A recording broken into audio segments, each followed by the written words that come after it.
हिंदू धर्म के प्रतीक के चिन्हों का महत्व क्या है। नमस्कार दोस्तों, स्वागत है आप सभी का एक बार फिर से आपके अपने पसंदीदा YouTube चैनल आध्यात्मिक कहानियों में।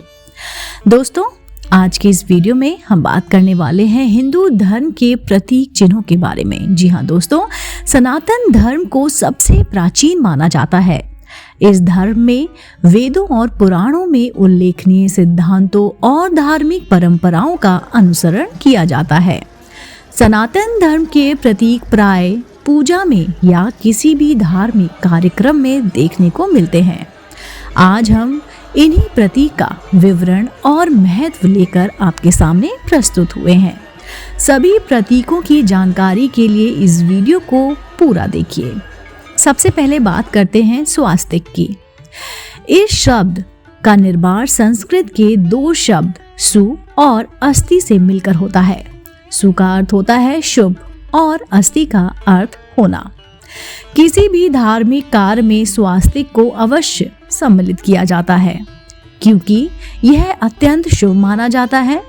पूजा या किसी भी शुभ कार्य का आरंभ स्वास्तिक का चिन्ह बनाकर किया जाता है। यह प्राचीन काल से ही मंगल का प्रतीक रहा है।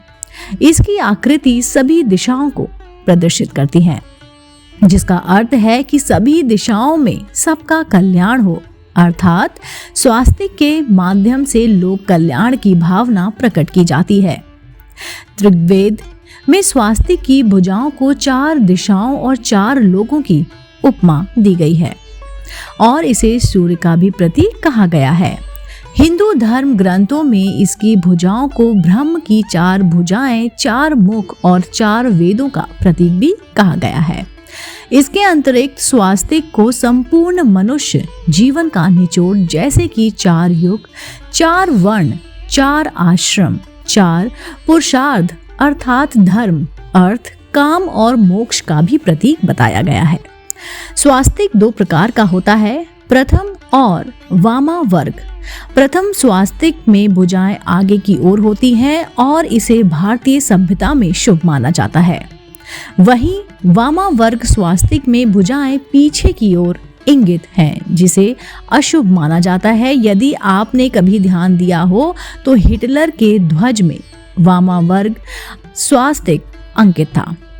अब बात करते हैं ओम की। हिंदू धर्म के सबसे महत्वपूर्ण प्रतीक ओम का उच्चारण मात्र ही शरीर में सकारात्मक ऊर्जा का संचार करता है। ओम पूरे ब्रह्मांड का प्रतीक है। ओम को समस्त संसार के मंत्रों का केंद्र कहा जाता है। शास्त्रों में उल्लेखनीय है कि ओम 3 प्रकार की ध्वनियों से बना हुआ है, अ, उ और मा। इसके अतिरिक्त इसमें नाद और बिंदु भी सम्मिलित हैं। यह भूगोल, भू लोक और स्वर्ग लोक का प्रतीक है। ओम को ब्रह्मा, विष्णु और महेश का भी प्रतीक कहा गया है। पुरातन समय में जब तपस्वी और योगी ध्यान में बैठते थे तो उनका अनुभव था कि ओम एक ऐसी ध्वनि है जो स्थायी रूप से सुनाई देती है। यह ध्वनि न केवल संपूर्ण ब्रह्मांड में बाहरी रूप से बल्कि शरीर के अंदर भी लगातार सुनाई देती है। ओम की ध्वनि चेतन मन और आत्मा को शांति और सकारात्मक ऊर्जा प्रदान करने वाली है। ओम शब्द के उच्चारण में दांत, जीवा, होठ, तालु और फेफड़ों की वायु की सम्मिलित पूर्ण रूप से महत्वपूर्ण भूमिका निभाती है। पहला अक्षर आ कंठ से निकलता है, दूसरा अर्थ उ हृदय को स्वस्थ रखता है और तीसरा अक्षर म नाभि में कंपन उत्पन्न करता है। इसकी गूंज से शरीर की नसों और नाड़ियों पर बहुत बड़ा प्रभाव पड़ता है। शास्त्रों में ओम जप का बहुत महत्व बताया गया है। इससे एकाग्रता में वृद्धि होती है, साथ ही साथ ये मानसिक और शारीरिक रोगों को नष्ट करने में बहुत सहायता करता है। अब बात करते हैं शंख की। जी हाँ दोस्तों, शंख भारत के हर घर में पूजा के स्थान पर पाया जाता है। यह मात्र एक ऐसा वाद्य यंत्र है जो पूजा में अनिवार्य है। हिंदू धर्म में पूजा आरंभ होने से पहले शंख की ध्वनि को शुभ माना जाता है। सनातन धर्म में शंख से जल अर्पित करके भी प्रथा है। हिंदू धर्म में ग्रंथों में शंख को बहुत पवित्र और महत्वपूर्ण बताया गया है। महाभारत में युद्ध आरंभ करने से पूर्व शंख नाद किया गया था। अर्थवेद में उल्लेखनीय है कि शंख से राक्षसों का नाश संभव है। देवताओं द्वारा भी शंख का प्रयोग किया गया था। भगवान श्री कृष्ण का पंचाजन शंख बहुत अद्भुत बताया गया है। यह विजय का प्रतीक भी है। शंख की ध्वनि से आसपास का वातावरण शुद्ध होता है और वातावरण में उपस्थित नकारात्मक ऊर्जा का नाश होता है। उल्लेखनीय है कि जहां तक शंख की ध्वनि पहुंचती है वहां रोगों के कीटाणु नष्ट हो जाते हैं। शंख की उत्पत्ति समुद्र मंथन से हुई थी। समुद्र मंथन से निकलने वाले 18 रत्नों में से एक शंख भी है। शंख 2 प्रकार के होते हैं, दक्षिणावर्ती और वामावर्ती। दक्षिणावर्ती शंख का मुख दाईं ओर खुला होता है। ये बहुत ही पवित्र और लक्ष्मी एवं समृद्धि प्रदान करने वाला शंख होता है। वामावर्ती की बात करें तो वामावर्ती शंख बाईं ओर से खुला होता है। इसकी ध्वनि बीमारी के कीटाणुओं को नष्ट करती है। अब बात करते हैं दीपक की। जी हाँ दोस्तों, हर पूजा के कार्य में दीपक प्रज्वलित करना बहुत महत्वपूर्ण है। हिंदू धर्म में किसी भी शुभ कार्य में दीपक का प्रज्वलित किया जाता है और ये बहुत ही महत्वपूर्ण माना गया है। दीपक न केवल प्रकाश उत्पन्न करता है अपितु अज्ञानता को दूर करके ज्ञान का प्रकाश फैलाने का भी प्रतीक होता है।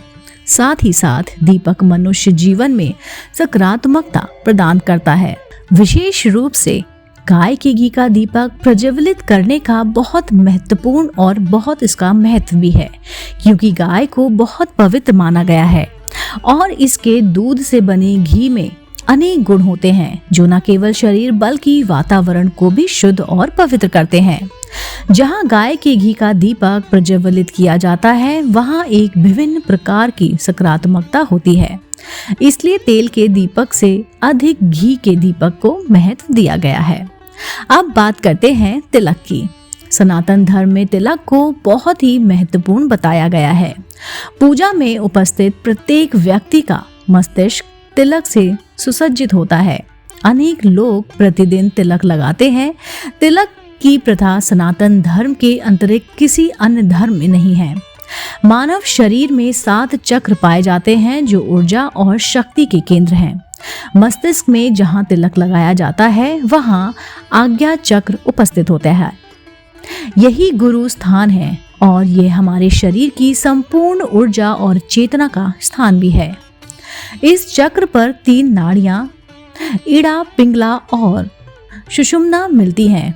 इसलिए इस स्थान को संगम अथवा त्रिवेणी भी कहा जाता है।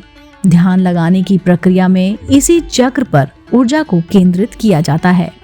मस्तिष्क पर तिलक धारण करने से शक्ति मिलती है। भिन्न भिन्न उंगलियों से तिलक लगाने से विभिन्न महत्व हैं। जैसे अनामिका से तिलक लगाने से मानसिक शांति प्रदान होती है, वहीं अंगूठे से तिलक लगाना प्रसिद्धि, वैभव और गौरव, आरोग्य का प्रतीक होता है। दोस्तों, उम्मीद करती हूँ आपको आज का ये वीडियो हिंदू धर्म के प्रतीक और उनके चिन्हों के महत्व जरूर पसंद आए होंगे। दोस्तों, अगर आप ऐसे ही धार्मिक पौराणिक कहानी कथाएं सुनना पसंद करते हैं तो आप मेरे चैनल आध्यात्मिक कहानियों को तुरंत से लाइक कीजिए, शेयर कीजिए और सब्सक्राइब कीजिए। मैं मिलती हूँ आपको आपके ही चैनल पर। आप देख रहे थे आपका अपना पसंदीदा YouTube चैनल आध्यात्मिक कहानियाँ।